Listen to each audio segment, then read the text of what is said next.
right? There are variety of rates, the issuer present. So let's understand, let's crack those things. The one kind of return, we call it internal rate of return. Let's see what the IRR is. It is a rate, again interest rate. Okay, so it is a rate at which the NPV becomes 0. Now we know when we say NPV, net present value, that means present value of the future cash flows. Other way of saying what the IRR is, we can say it is the reinvestment rate. So I'll take first example here. I'll take one NCD, that is non-convertible debenture, and one SGB, that is the sovereign gold bond. I'll go with this India Infoline bonds only, right? So what it says, the coupon is 9.6, the face value is 1000, and this LTP, that is the last traded price, is 959. And one more thing we need is the maturity, because please understand, when we say interest rate or fixed income securities, they are always time bound. These are the contracts, right? So they have the maturity. So the maturity, you see, it is 28, right? 24 June 20. What the price we have to pay is 959. Okay, this is the price. Now since it is cash outflow, I'll put minus 959. Okay, so to the application, we have to tell what is outflow and inflow. Okay, so I'll put 959, minus means cash outflow, and then there is a coupon, right? And what the coupon the India Infoline is offering is 9.6% on the face value of 1000. So 1000 into 9.6, we get 96. So 96, fine, and then 96. In 2028, it will be mature. So what the investor will get is the principal back. Okay, so 1000 rupees the face value, 1000 rupees back, because it is a debt instrument.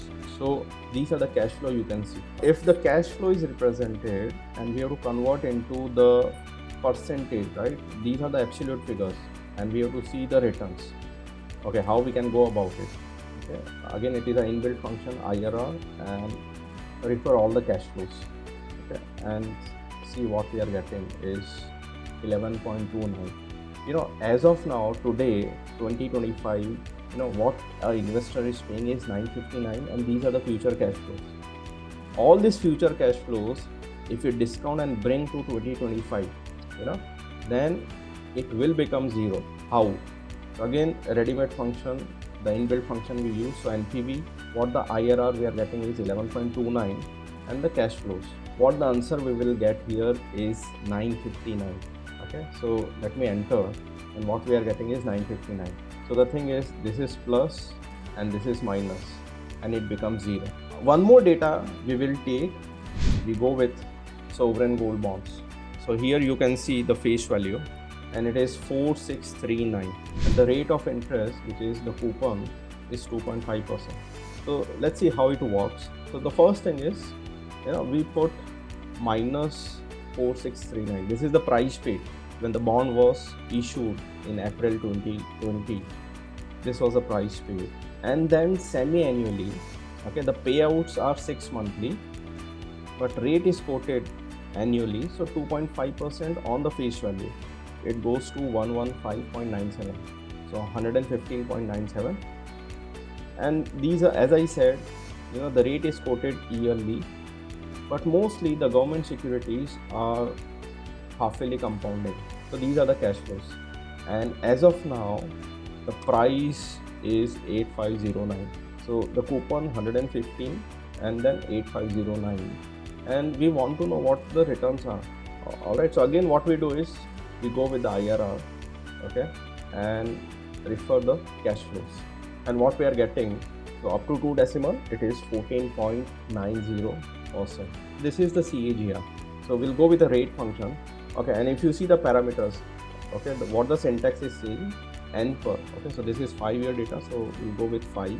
Okay, so N per number of period is 5. PMT means what the periodical payment is, and the periodical payment is 115.97, 115.97.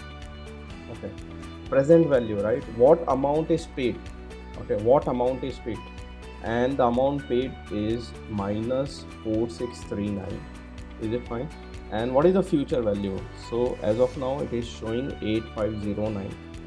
And if you go with this CAGR, what we are getting 14.90 only. I hope it is clear.